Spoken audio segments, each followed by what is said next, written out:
এই পাঁচটি লক্ষণ দেখলে বুঝবেন আপনার রক্তের সাথে জিন মিশে আছে। প্রিয় ভাই এবং প্রিয় বোনেরা আমার, এই পাঁচটি লক্ষণ যদি আপনি নিজের মধ্যে দেখতে পান অথবা কারো মধ্যে দেখতে পান, তাহলে মনে রাখবেন ওই ব্যক্তির উপরে জিন বশ করেছে, এটা আপনি বুঝতে পারবেন। প্রিয় ভাই প্রিয় বোনেরা আমার, মনে রাখবেন জিন এটা হচ্ছে আল্লাহ তাআলার একটি সৃষ্টি। অনেকেই আছে যে এই জিন জাদুতে বিশ্বাস করতে চায় না, অথচ আল্লাহ রাব্বুল আলামিন নিজেই পবিত্র কোরআনের ভিতরে এই জিনদের নামে একটি সূরা নাজিল করে দিয়েছেন এবং আল্লাহ রাব্বুল আলামিন বলছেন, ওয়া মা খলাকাতুল জিন্না ওয়াল ইনসা ইল্লা লিয়াবুদুন, আমি মানুষ এবং জিন জাতিকে সৃষ্টি করেছি একমাত্র আমার ইবাদত করার জন্য। সুতরাং বোঝা গেল জিন হচ্ছে আল্লাহ তাআলার একটি সৃষ্টি। সুতরাং এই জিনকে যে বিশ্বাস করবে না তার ঈমান থাকবে না, তার ঈমান চলে যাবে। প্রিয় ভাইরা আমার, এই জন্য জিন এটা একটা আল্লাহ তাআলার সৃষ্টি, এটা অবশ্যই আমাদেরকে বিশ্বাস করতে হবে এবং মানতে হবে। মনে রাখবেন জিন হচ্ছে তিন প্রকার। এক প্রকার যারা আকাশে উড়ে বেড়ায়, যারা বাতাসের সাথে উড়ে বেড়ায়, এবং দ্বিতীয় প্রকার যারা দুনিয়াতে সাপ, বিচ্ছু এবং কুকুর, বিড়াল ইত্যাদির আকৃতি ধারণ করতে পারে, এবং তৃতীয় নাম্বার জিন হচ্ছে যারা দুনিয়াতে মানুষের সাথে চলাফেরা করে, মানুষের সাথে উঠা বসা করে এবং মানুষের সাথেই খাওয়া দাওয়া করে। সুতরাং মানুষের ভিতরে যেমন ভালো এবং খারাপ রয়েছে, তেমনই ভাবে জিনদের ভিতরেও ভালো এবং খারাপ রয়েছে।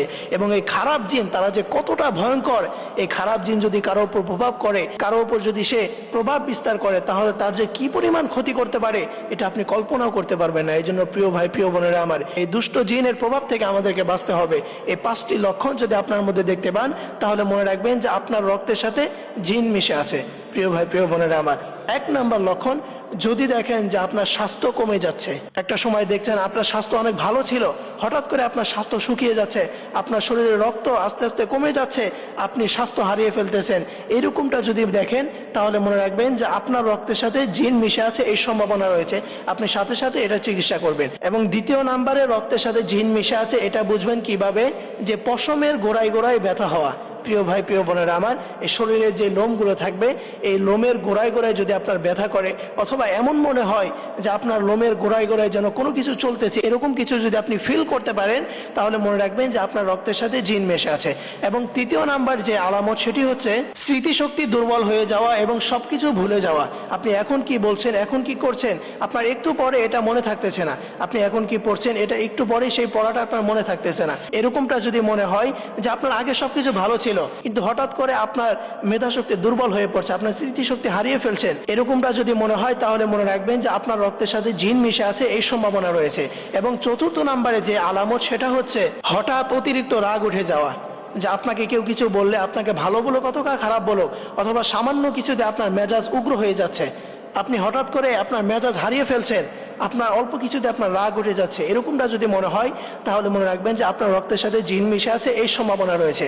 এবং পঞ্চম নম্বরে যে আলামত দেখলে বুঝবেন রক্তের সাথে জিন মিশে আছে, সেটি হচ্ছে প্রচন্ড মাথা ব্যথা হওয়া এবং সবসময় মাথা ভার হয়ে থাকা। প্রিয় ভাই প্রিয় বোনেরা, অনেকের আছে যে তার ঠান্ডা নাই, অথচ তার মাথা সবসময় ভার হয়ে থাকে, অথবা একটু কিছু তার মাথা গরম হয়ে যায়। এরকমটা যদি মনে হয়, তাহলে মনে রাখবেন যে আপনার রক্তের সাথে জিন মিশে আছে। এই পাঁচটি লক্ষণ যদি আপনি দেখেন, তাহলে বুঝবেন যে আপনার রক্তের সাথে জিন মিশে আছে। এখন আপনি এটা থেকে কিভাবে পরিত্রাণ পাবেন? আপনার রক্তের সাথে যদি জিন মিশে যায়, তাহলে আপনি এটা থেকে কিভাবে মুক্তি পাবেন? একটি দোয়া, রাসূল সাল্লাল্লাহু আলাইহি ওয়াসাল্লাম এই দোয়াটা শিক্ষা দিয়েছেন। সেই দোয়াটা হচ্ছে, আউযু বিকালিমাতিল্লাহিত তাম্মা মিন কুল্লি শাইতানিন ওয়া হাম্মা ওয়া মিন কুল্লি আইনিন লাম্মা। এই দোয়াটা আপনারা পড়বেন, তাহলে কোনো জিন আপনার কোনো ক্ষতি করতে পারবে না। আল্লাহ তাআলা আমাদের সকলকে এই জিন জাদুর প্রভাব থেকে আমাদেরকে মুক্তি দান করুক। সকলেই পড়ি আমিন।